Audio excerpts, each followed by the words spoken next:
In today's video, I'm going to teach you how to remove an Uber payment method using the Uber app and wallet uber.com. Whether you're switching cards or just need to delete an old method of payment, I'll walk you through this process step by step so you'll be sure to get it done without any hassle.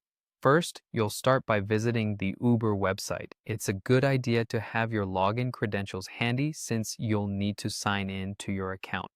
Once you're on the Uber homepage, take a moment to familiarize yourself with the layout if you haven't done so already.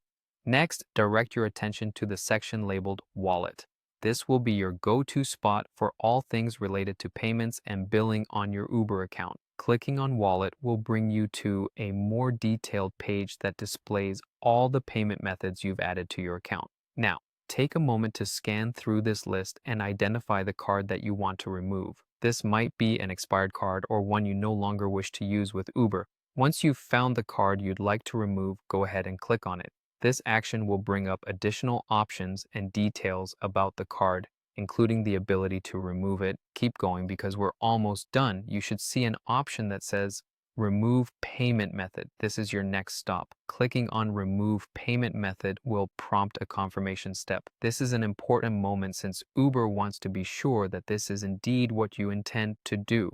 And you do, of course, so go ahead and click Confirm. Congratulations, you've just removed a payment method from your Uber account. It's as simple as that. Remember, if at any point you need to add a new method of payment, you can do so easily under the same Wallet section on your account. Keeping your payment methods up to date ensures seamless transactions, preventing any potential hiccups the next time you book a ride. Thank you for watching, and if you found this guide helpful, feel free to check out my channel for more tips and tutorials. Whether you're managing your digital wallet or learning how to use other online services, I've got you covered with easy-to-follow advice tailored to your needs. Have a great day and happy Ubering.